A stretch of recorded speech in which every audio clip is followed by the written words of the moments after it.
हाँ जी, आज हम डिस्कस करेंगे बेसिक मेथड्स ऑफ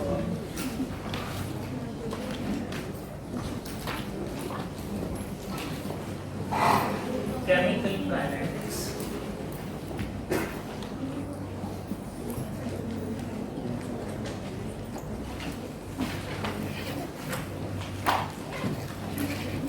जो केमिकल रिएक्शंस हैं उनको रिएक्शन रेट की बेस पे दो क्लासेस में डिवाइड किया जा सकता है।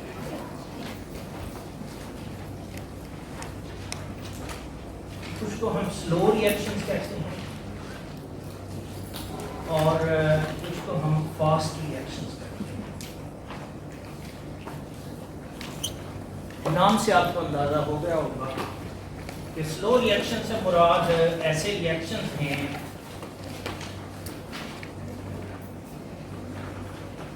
जो दरअसल लो स्पीड रिएक्शन है, जबकि फास्ट रिएक्शन से मुराद ऐसे रिएक्शन हैं जो हाई स्पीड रिएक्शन हैं।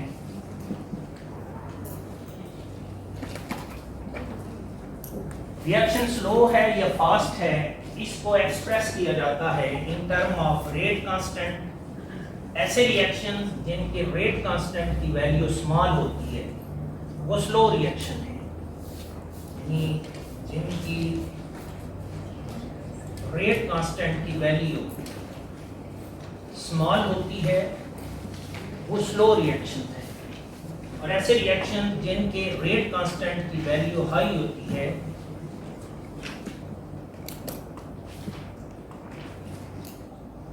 स्लो रिएक्शन से मुराद ऐसे रिएक्शंस हैं जो जिनका अगर रेट कांस्टेंट स्मॉल है तो हाफ लाइफ पीरियड लार्ज होता है। आप जानते हैं ना कि ये यूनिवर्सिटी की क्वेश्चन होते हैं।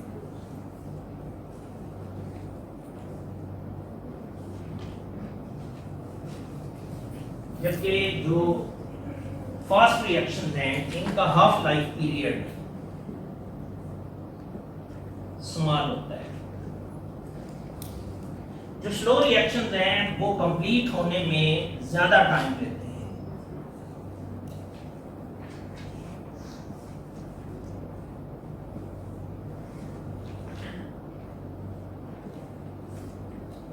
जबकि फास्ट रिएक्शन बहुत जल्दी कंप्लीट हो जाते हैं।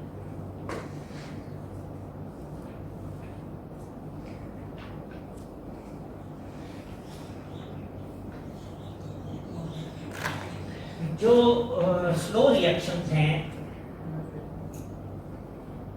जिनको हम दरअसल स्लो और फास्ट की टर्म रिलेटिव टर्म के तौर पे यूज कर रहे हैं। जो स्लो रिएक्शंस हैं वो आमतौर पर जिनको हम स्लो रिएक्शंस कहते हैं वो आवर्स या मिनट्स में कंप्लीट होते हैं, जबकि जो फास्ट रिएक्शंस हैं वो सेकंड्स में कंप्लीट हो जाती हैं, इवन मिली सेकेंड, माइक्रो सेकेंड या इससे भी कम टाइम में कंप्लीट हो जाते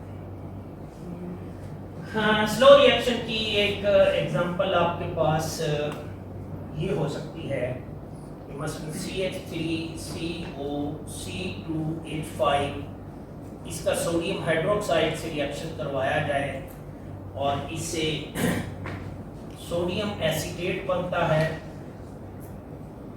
और गालिबन C2H5OH अल्कोहल होता है। ये एक स्लो रिएक्शन है in comparison to, for example ये हमारे पास HCl है और सोडियम हाइड्रोक्साइड है। इनके सॉल्यूशन को आप मिक्स करें तो within no time sodium chloride बनता है और वाटर। ये फास्ट रिएक्शन है, इसके मुकाबले में ये स्लो रिएक्शन है। तो जब हम रिएक्शन की काइनेटिक्स को डील कर रहे होते हैं तो इनके लिए हम जो मेथड यूज करते हैं इनको स्टडी करने के लिए वो और मेथड्स हैं, जबकि इनको स्टडी करने के लिए इनकी काइनेटिक्स को मॉनिटर करने के लिए जो मेथड यूज होते हैं वो इनसे स्लाइटली डिफरेंट है। केमिकल काइनेटिक्स के वो मेथड्स जिन्हें हम स्लो रिएक्शन की काइनेटिक्स के लिए यूज करते हैं, काइनेटिक स्टडी के लिए यूज करते हैं, उनको कन्वेंशनल मेथड कहा जाता है।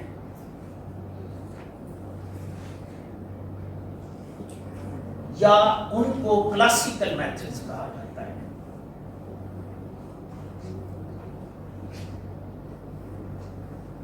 जबकि फास्ट रिएक्शन की काइनेटिक्स को मॉनिटर करना इतना इजी नहीं होता, क्योंकि very small time of interval में रिएक्शन कंप्लीट हो जाता है।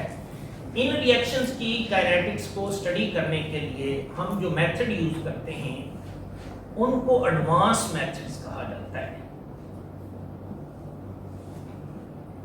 या उनको मॉडर्न मेथड्स कहा जाता है, of modern methods of kinetic studies. आज की क्लास में हम सिर्फ इन मेथड्स की बात करेंगे। जो एडवांस मेथड्स हैं उनको हम अगली क्लास में डिस्कस करेंगे।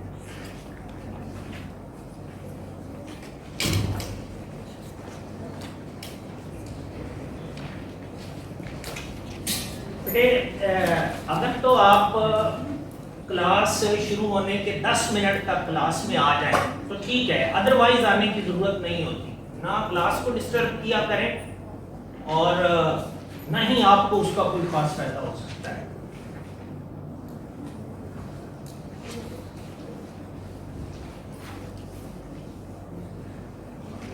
मैंने कहा ये जो मेथड्स हैं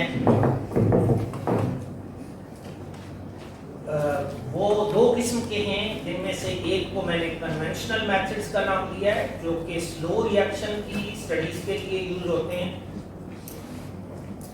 और दूसरे को मैंने मॉडर्न मेथड्स का नाम दिया है, जो कि फास्ट रिएक्शंस की काइनेटिक्स को स्टडी करने के लिए। जो कन्वेंशनल मेथड्स हैं इनको फर्दर 2 क्लासेस में डिवाइड किया जा सकता है।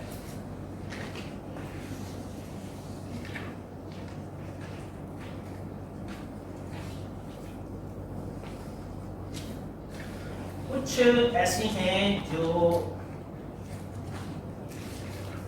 डायरेक्ट मेथड्स कहलाते हैं, कुछ ऐसे हैं जिनको इनडायरेक्ट मेथड्स कहा जाता है। दोनों में फर्क क्या है? डायरेक्ट मेथड से मुराद ऐसे मेथड्स हैं, ऐसी टेक्निक्स हैं जिसमें हम रिएक्टेंट या प्रोडक्ट की कंसंट्रेशन को as a function of time monitor करते हैं। जबकि इनडायरेक्ट मेथड्स में हम रिएक्टेंट या प्रोडक्ट की कंसंट्रेशन को एज ए टाइम मॉनिटर नहीं करते, बल्कि कंसंट्रेशन से रिलेटेड किसी फिजिकल क्वांटिटी को as a function of time monitor किया जाता है।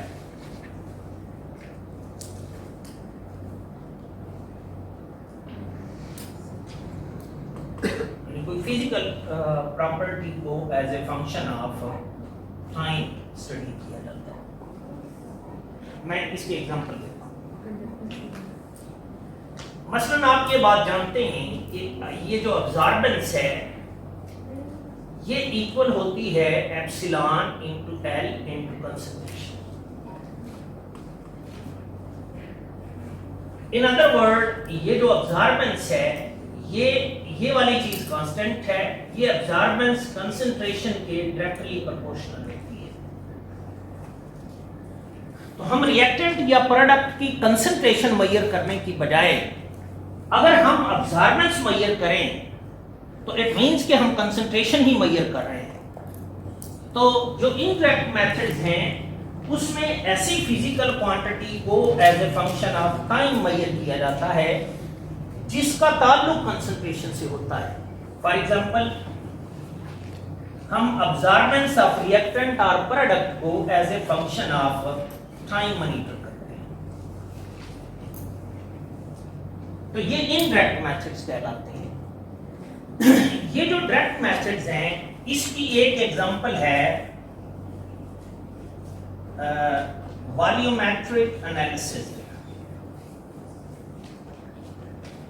इन अदर वर्ड टाइट्रेशन, इसको यूज किया जा सकता है रिएक्शन की प्रोग्रेस को मॉनिटर करने के लिए।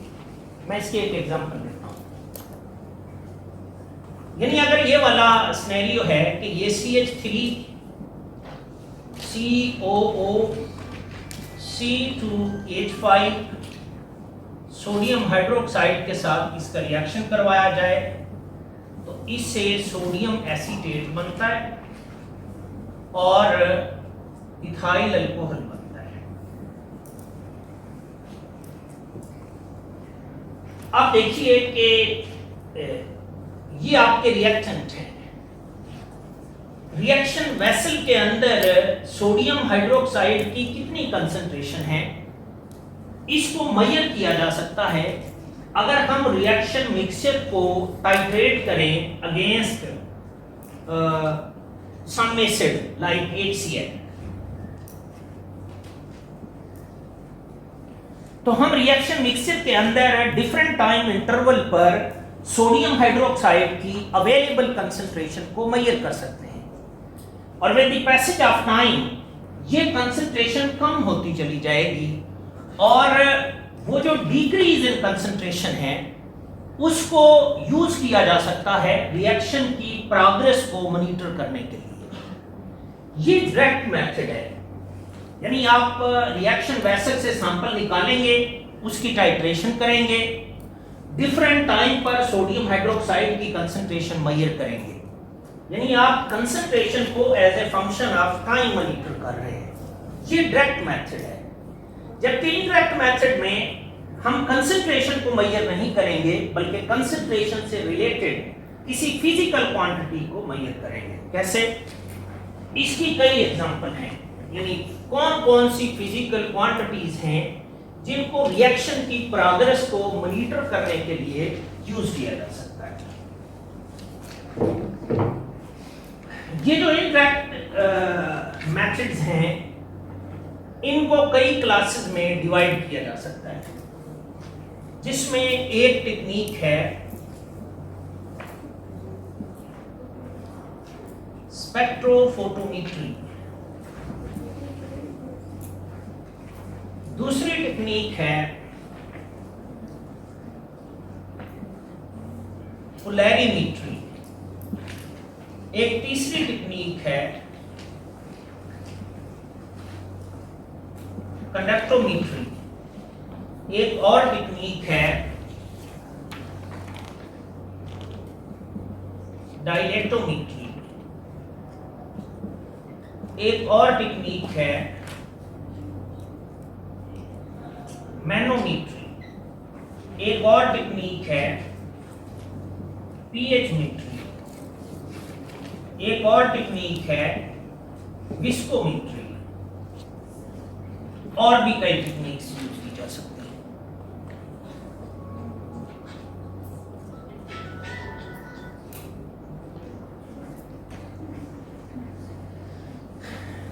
स्पेक्ट्रोफोटोमेट्री की तरफ आता हूं सबसे पहले।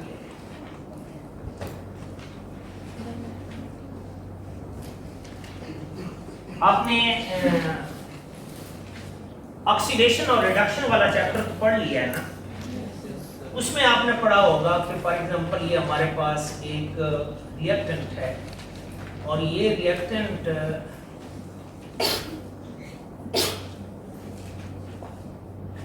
फोर नाइट्रोफिनोल है, पी नाइट्रोफिनोल है। इसकी अगर रिडक्शन की जाए, sodium borohydride for example reducing agent है, तो ये इसको कन्वर्ट कर देता है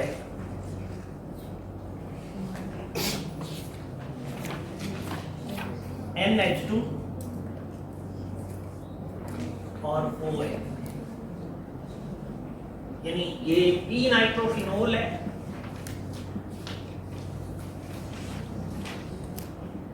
और ये पी अमाइनोफिनोल है। अब जानते हैं, आपने पढ़ा होगा कि सोडियम बोरोहाइड्राइड इटसेल्फ इसको रिड्यूस नहीं कर सकता, ये इसको इस सूरत में रिड्यूस कर सकता है कि ये रिएक्शन किसी कैटलिस्ट की मौजूदगी में हो, आमतौर पर जो मेटल नैनो पार्टिकल्स हैं वो एज ए कैटलिस्ट यूज होते हैं।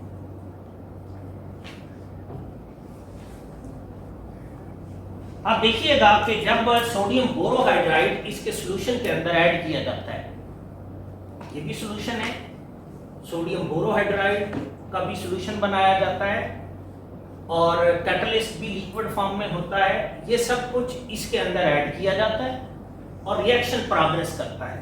जब सोडियम बोरोहाइड्राइड इसके अंदर ऐड करते हैं, आप जानते हैं कि ये बेसिक नेचर का है, तो ये इसकी डीप्रोटोनेशन कर देता है और ये जो पी नाइट्रोफिनोल है ये दरअसल नाइट्रोफिनोलेट आयन की शक्ल में एग्जिस्ट करता है, फिनोलेट आयंस की शक्ल में, यानी ये प्रोटॉन यहां से रिमूव हो जाता है क्योंकि इसकी जो पीएच होती है वो इसकी पी के वैल्यू से ज्यादा होती है।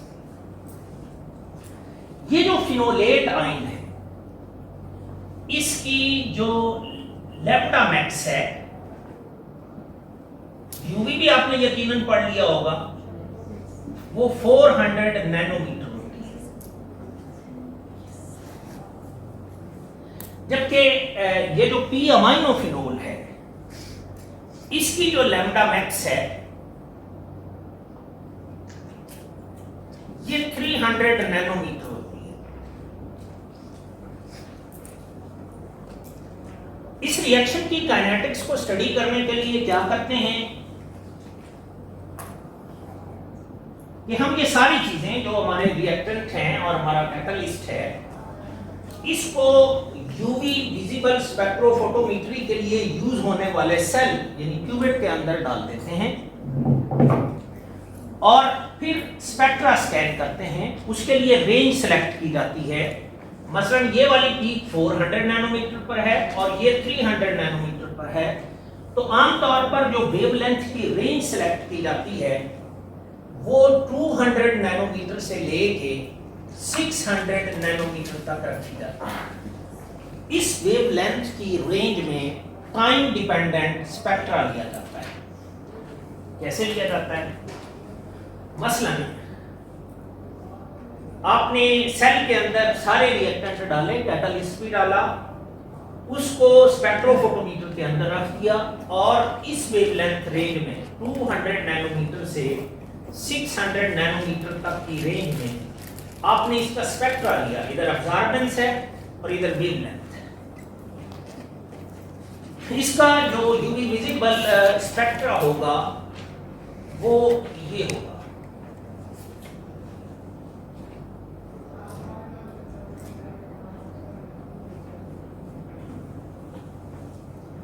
ये वाली जो पीक है, ये पीक ये 400 नैनोमीटर पर हासिल होगी और ये T0 पर पीक होगी। क्यों होगी? कि जब रिएक्शन स्टार्ट नहीं हुआ तो रिएक्शन वेसल के अंदर सिर्फ एक ही रिएक्टेंट मौजूद है, प्रोडक्ट मौजूद नहीं है, और वो 4 नाइट्रोफिनोल है जिसकी लैम्डा मैक्स की वैल्यू 400 नैनोमीटर है, यानी वो 400 नैनोमीटर पर पीक देगा। आपने 5 मिनट बाद दोबारा स्पेक्ट्रा लिया, रिएक्शन सेल के अंदर हो रहा है, सेल स्पेक्ट्रोफोटोमीटर के अंदर मौजूद है। 5 मिनट के बाद आपने वही स्पेक्ट्रा दोबारा स्कैन किया तो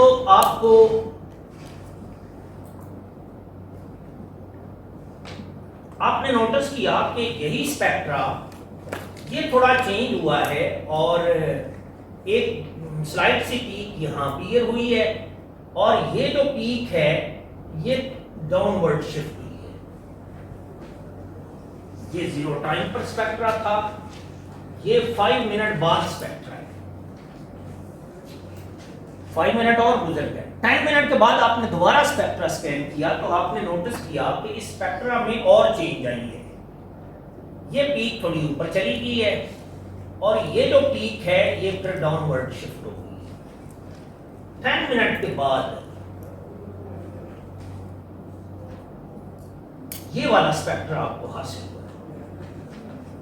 5 मिनट के बाद यानी टोटल 15 मिनट के बाद आपने दोबारा स्पेक्ट्रा लिया, आपने नोट किया कि इस स्पेक्ट्रा में और चेंज आई है।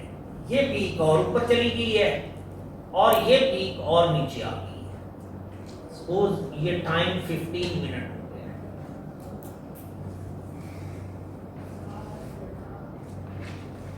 आपने 20 मिनट बाद दोबारा स्पेक्ट्रा लिया, आपने देखा कि इस स्पेक्ट्रा में और चेंज आई है, ये और ऊपर चली गई है पीक, और ये पीक और नीचे आ गई।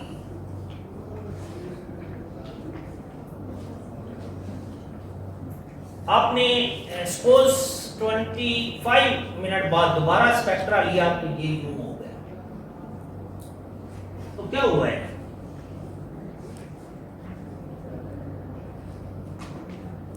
ये पीक डाउनवर्ड क्यों आ रही है और ये पीक अपवर्ड क्यों जा रही है? कि जो रिएक्टेंट की लैम्डा मैक्स है वो 400 है, reactant with the passage of time consume हो रहे हैं, इनकी कंसंट्रेशन कम हो रही है, प्रोडक्ट की कंसंट्रेशन बढ़ रही है। क्योंकि हम जानते हैं कि अब्जॉर्बेंस का ताल्लुक कंसंट्रेशन के साथ है, रिएक्टेंट की कंसंट्रेशन कम होगी तो 400 नैनोमीटर पर अब्जॉर्बेंस की वैल्यू कंटीन्यूअसली कम होती चली जाएगी, और प्रोडक्ट की चूंकि कंसंट्रेशन बढ़ रही है, प्रोडक्ट की कंसंट्रेशन के बढ़ने से प्रोडक्ट की जो अब्जॉर्बेंस है ये 300 नैनोमीटर पर है, ये बढ़ती जाएगी। आपने देखा कि मैंने रिएक्टेंट की कंसंट्रेशन को मेजर नहीं किया, लेकिन मैंने रिएक्टेंट की कंसंट्रेशन से एसोसिएटेड एक प्रॉपर्टी जिसको अब्जॉर्बेंस कहा जाता है उसको as a function of time measure किया है। इसलिए ये इनडायरेक्ट मेथड है रिएक्शन काइनेटिक्स को स्टडी करने का, और ये मेथड कहलाता है स्पेक्ट्रोफोटोमेट्री। यानी स्पेक्ट्रोफोटोमेट्री को रिएक्शन की प्रोग्रेस को स्टडी करने के लिए यूज किया जा सकता है अगर हम अब्जॉर्बेंस ऑफ द रिएक्टेंट और प्रोडक्ट को as a function of time measure करें। स्पेक्ट्रोफोटोमेट्री का आइडिया आपको क्लियर हो गया होगा। दूसरी एग्जांपल पर आप गौर करें। यानी मैं दूसरी टेक्निक की बात कर रहा हूं जिसका नाम है कंडक्टोमेट्री। इसके लिए मैं एक पर्टिकुलर एग्जांपल लेता हूं। हम सपोज वही एग्जांपल ले लेते हैं जो अभी हमने लिखी है, ये CH3 CO C2H5 plus sodium hydroxide, इससे सोडियम एसीटेट बनता है प्लस इथाइल अल्कोहल बनता है।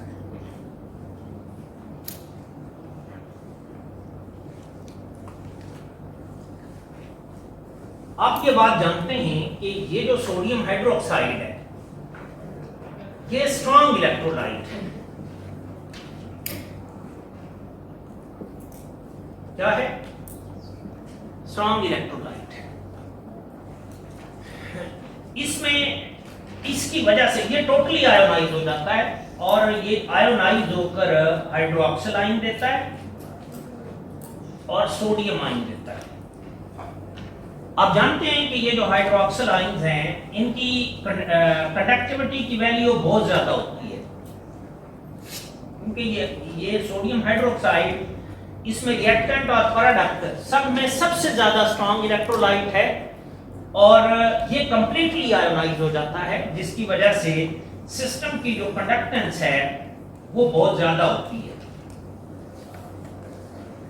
लेकिन जब रिएक्शन प्रोग्रेस करेगा तो सोडियम हाइड्रोक्साइड तो कंज्यूम होगा, यानी सॉल्यूशन के अंदर जो हाइड्रोक्सिल आयंस थे वो या हाइड्रोक्साइड आयन थे वो इस फॉर्म में नहीं रहेंगे, वो अल्कोहल की फॉर्म में आ जाएंगे और वो तो आयोनाइजेबल नहीं है। यानी with the passage of time जब रिएक्शन प्रोग्रेस करेगा सोडियम हाइड्रोक्साइड की कंसंट्रेशन कम होगी, अगर वो कम होगी तो फिर कंडक्टेंस की वैल्यू कम होगी। अगर with the passage of time conductance की वैल्यू कम हो रही है इट मींस रिएक्शन प्रोग्रेस कर रहा है और जो सोडियम हाइड्रोक्साइड है वो प्रोडक्ट में कन्वर्ट हो रहा है। ये जो डिक्रीज इन कंडक्टेंस है इसको यूज किया जा सकता है to study the progress of this reaction. कि रिएक्शन की प्रोग्रेस को मॉनिटर करने के लिए हम कंडक्टोमीट्री को यूज कर सकते हैं। इसलिए दूसरी जो टेक्निक है वो कंडक्टोमीट्री है, दूसरी या तीसरी। मैं पोलैरिमीटर की एग्जांपल की तरफ आता हूं। आपको समझ आ गया होगा कि हमने कंसंट्रेशन मेजर नहीं की, हमने सोडियम हाइड्रोक्साइड यानी रिएक्टेंट से रिलेटेड एक फिजिकल क्वांटिटी को as a function of time measure किया है। और वो फिजिकल क्वांटिटी क्या है? कंडक्टेंस है। और measurement of conductance to study the progress of reaction, ये कंडक्टोमीट्री कहलाती है। पोलैरिमीट्री की एग्जांपल की तरफ आता हूं।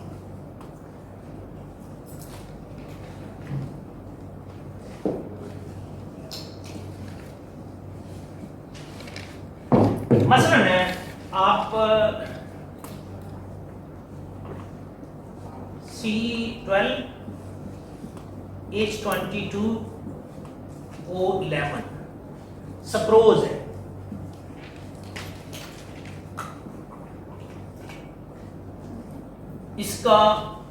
इसकी हाइड्रोलिसिस कर रहे हैं, यानी एसिड की HCl की मौजूदगी में वाटर के साथ इसका अगर रिएक्शन करवाएं तो इससे गलबन C6H12O6 प्लस C6H12O6 बनता है।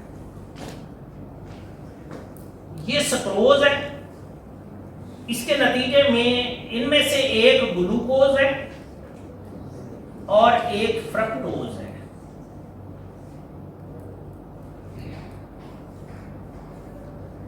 आप जानते हैं कि सक्रोज ऑप्टिकली एक्टिव है, ग्लूकोज भी ऑप्टिकली एक्टिव है और फ्रक्टोज भी ऑप्टिकली एक्टिव है। लेकिन इसमें से एक गालबन जो ग्लूकोज है वो डेक्स्ट्रोरोटेटरी है और ये लीवोरोटेटरी है। यानी एक प्लेन पोलराइज्ड लाइट को राइटवर्ड रोटेट करता है और एक लेफ्टवर्ड रोटेट करता है। दोनों अपोजिट डायरेक्शन में रोटेट कर रहे हैं, तो दोनों एक दूसरे के इंपैक्ट को कैंसिल करेंगे। जबकि ये जो सक्रोज है ये है ही डेक्स्ट्रोरोटेटरी। तो जैसे जैसे रिएक्शन प्रोग्रेस करेगा एंगल ऑफ रोटेशन की वैल्यू कम होती चली जाएगी। क्यों? कि ये D है, ये L है, ये एक दूसरे के इंपैक्ट को कैंसिल करेंगे।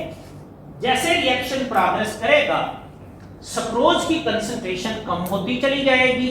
अगर उसकी कंसंट्रेशन कम होगी तो एंगल ऑफ रोटेशन की वैल्यू कम होगी, क्योंकि हम ये जानते हैं कि theta is a linear function of concentration या परसेंटेज कंपोजिशन।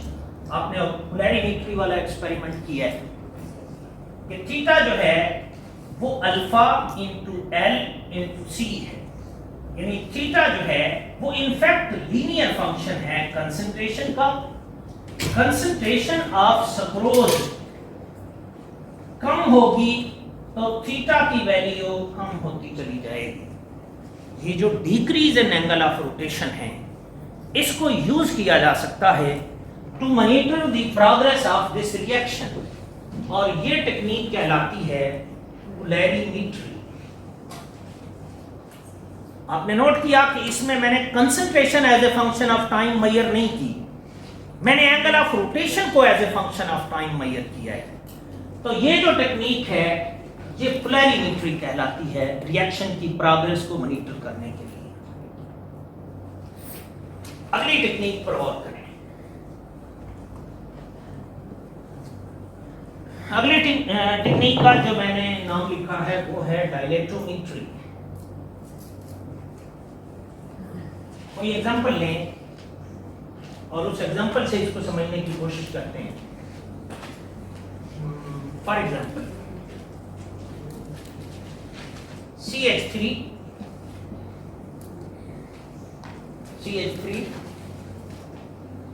C CH2।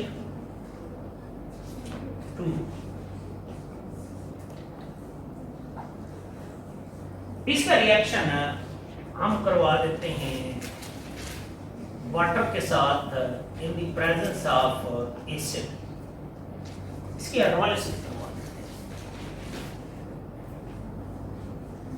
तो इसके नतीजे में गालिबन है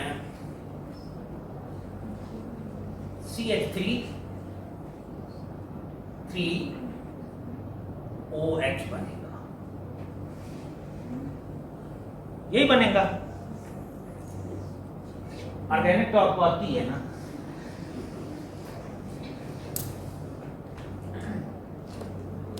अकॉर्डिंग टू मार्कोनी-कोप्स रूल ये जो हाइड्रोजन है वो इसके साथ आएगा और जो OH है वो इसके साथ आएगा और यही प्रोडक्ट बनेगी। तो आप नोट करें कि इसका 1 मोल इसके 1 मोल के साथ रिएक्ट करके इसका 1 मोल जनरेट कर रहा है। ये टोटल नंबर ऑफ मोल कितने? 2। ये टोटल नंबर ऑफ मोल कितने? 1। 2 मोल कंज्यूम हो रहे हैं और 1 मोल जनरेट हो रहा है। ऐसे ही है ना। एक लॉ आपने छोटी क्लासेस में पढ़ा होगा, एवोगाड्रोस लॉ। कौन बताएगा कि क्या होता है?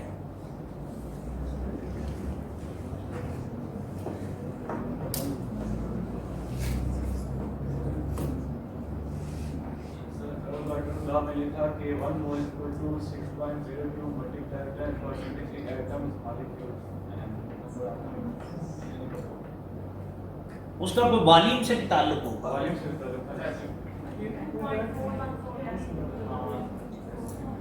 कि आप कहते थे कि इतने नंबर ऑफ मॉलिक्यूल्स हों तो वो इतना वॉल्यूम रखते हैं, और अगर आप नंबर ऑफ मॉलिक्यूल या नंबर ऑफ मोल बढ़ा दें तो वॉल्यूम भी बढ़ जाता है। यानी जो वॉल्यूम है वो number of moles per depend करता है। इसे यूं कहा जा सकता है मैथमेटिकल लैंग्वेज में कि जो वॉल्यूम ऑफ द सिस्टम है वो डायरेक्टली प्रोपोर्शनल है नंबर ऑफ मोल्स के। नंबर ऑफ मोल्स कम होंगे तो वॉल्यूम कम होता चला जाएगा, नंबर ऑफ मोल ज्यादा होंगे तो वॉल्यूम बढ़ता चला जाएगा। लिक्विड सिस्टम के वॉल्यूम की बात करें, अगर हम यूं करें कि हमारे पास ये एक फ्लास्क है जिसके अंदर रिएक्शन हो रहा है,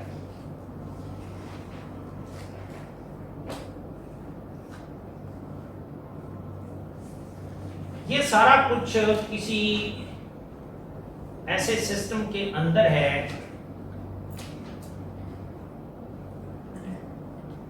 जो थर्मोस्टेट का काम कर रहा है, यानी जो जिसने इसके टेम्परेचर को मेंटेन किया हुआ है। काइनेटिक्स को स्टडी करने के लिए टेम्परेचर को कांस्टेंट रखना बहुत जरूरी होता है। इसके अंदर हमने रिएक्टेंट लिए और इसकी नंबरिंग की गई है, इधर स्केल बना हुआ है यहां पर। जब आपने ये इन 2 चीजों पर रिएक्शन करवाया और रिएक्शन वेसल के अंदर हम सपोज करते हैं कि जो लिक्विड का लेवल था वो ये था,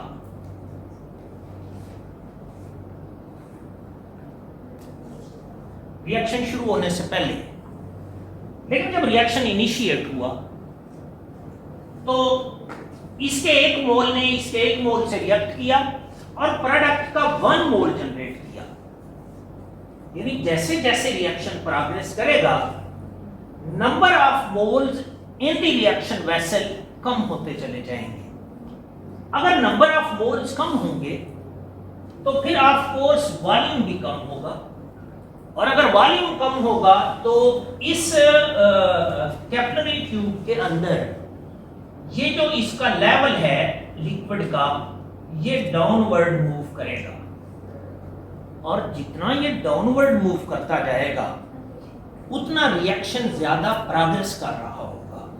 इट मींस कि ये जो डिक्रीज इन वॉल्यूम है इसको यूज किया जा सकता है to monitor the progress of this reaction. ये टेक्निक उस वक्त वैलिड होगी जब रिएक्टेंट के नंबर ऑफ मोल्स प्रोडक्ट के नंबर ऑफ मोल से डिफरेंट होंगे। मेरी बात को समझने की कोशिश करें कि अगर रिएक्टेंट के 2 मोल प्रोडक्ट के 2 मोल जनरेट कर रहे हैं तो वॉल्यूम में कोई चेंज नहीं आएगी, तो फिर इस लिक्विड के लेवल में भी कोई चेंज नहीं आएगी। और अगर रिएक्टेंट का 1 मोल प्रोडक्ट के 2 मोल जनरेट कर रहा है तो फिर ये जो कैपिलरी ट्यूब के अंदर लिक्विड का लेवल है ये अपवर्ड मूव करेगा। और ये जो इंक्रीज इन वॉल्यूम है इसको यूज किया जा सकता है to study the progress of reaction, और ये टेक्निक कहलाती है डायलेक्ट्रोमेट्री। सिमिलरली अगली टेक्निक को समझने के लिए एक और पर्टिकुलर एग्जांपल पर गौर करें। अब नोट करें कि मैं कंसंट्रेशन को as a function of time measure नहीं कर रहा, लेकिन कंसंट्रेशन से रिलेटेड फिजिकल क्वांटिटीज को as a function of time measure कर रहा हूं to monitor the progress of reaction. एक और एग्जांपल पर आप गौर करें, सादा सी एग्जांपल लेते हैं। CH2 ये हाइड्रोजन के साथ रिएक्ट करेगा और इससे CH3 हाइड्रोजनेशन होगी किसी मेटल कैटलिस्ट की मौजूदगी में, फॉर एग्जांपल निकल है। हाइड्रोजनेशन या रिडक्शन का ये जो प्रोसेस है इसको आप देखें कि इसमें इसका 1 मोल इसके 1 मोल से रिएक्ट कर रहा है और उसके नतीजे में इसका 1 मोल जनरेट कर रहा है।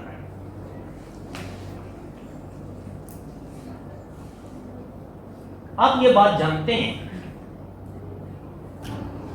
कि जो PV is equal to nRT होता है, जानते हैं ना? और ये जो P है ये is equal to nRT over V होता है। ये सारा कुछ आपने एक क्लोज्ड रिएक्शन वेसल के अंदर रखा है जिसका वॉल्यूम फिक्स है। उसके अंदर ये रिएक्टेंट आपस में रिएक्ट कर रहे हैं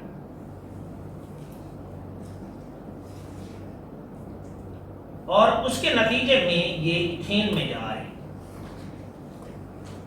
इस रिएक्शन वेसल के अंदर इसके अंदर आपने एक बैरोमीटर लगाया है, ये मैनोमीटर लगाया है जो इसके अंदर वाले प्रेशर को मेजर करता है।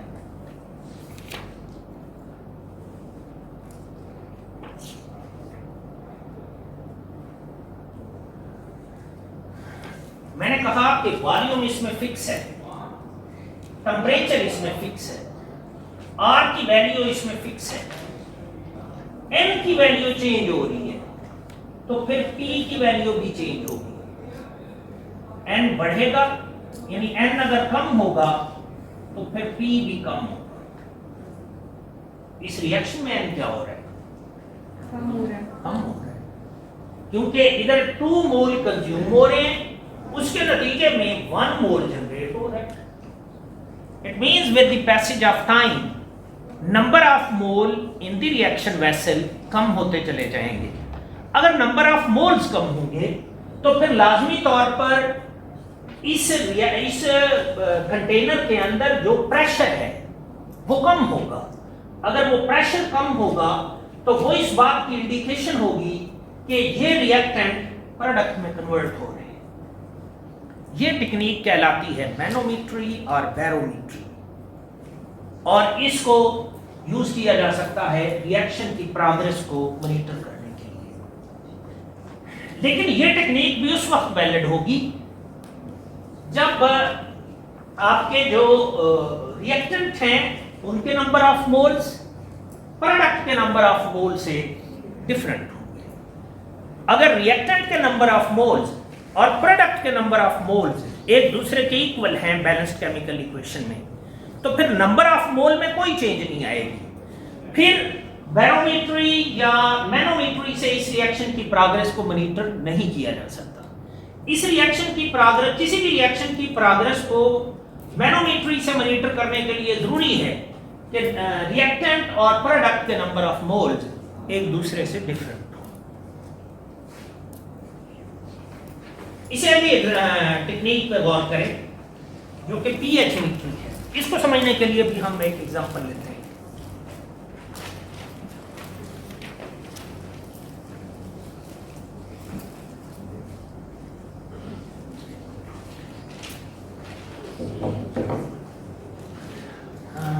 मैं वही एग्जांपल इधर लिखने लगा हूँ। फॉर एग्जांपल आपने लिखा था CH3C प्लस सोडियम हाइड्रोक्साइड, इसके नतीजे में सोडियम एसीटेट बनता है और C2H5OH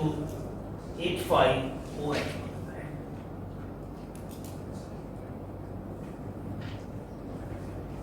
आप नोट करें कि ये स्ट्रॉन्ग बेस है। अगर ये स्ट्रॉन्ग बेस है और ये कंज्यूम हो रहा है, स्ट्रॉन्ग बेस है और कंज्यूम हो रहा है, तो अगर ये स्ट्रॉन्ग बेस है तो इसकी पीएच बहुत ज्यादा होगी, यानी वो पीएच अप्रोच करेगी 14 को, कि बेसिक सिस्टम है। लेकिन जैसे ही सोडियम हाइड्रोक्साइड कंज्यूम होगा,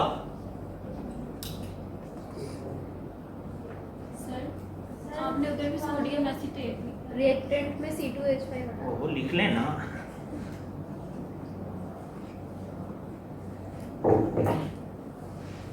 C2H5 है। जैसे जैसे सोडियम हाइड्रोक्साइड कंज्यूम होगा, जो पीएच है वो कम होती चली जाएगी, क्योंकि बेस कंज्यूम हो रहा है। और ये जो डिक्रीज इन पीएच है, ये रिएक्शन प्रोग्रेस का पता देगी, रिएक्शन हो रहा है या नहीं हो रहा। इट मींस कि डिक्रीज इन पीएच को यूज किया जा सकता है to monitor the progress of this reaction. Similarly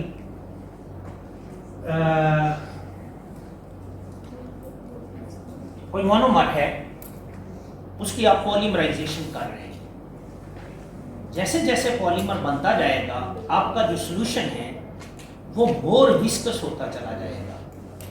यानी जैसे रिएक्शन प्रोग्रेस करेगा, रिएक्शन वेसल में मौजूद कंटेंट की विस्कोसिटी बढ़ती चली जाएगी।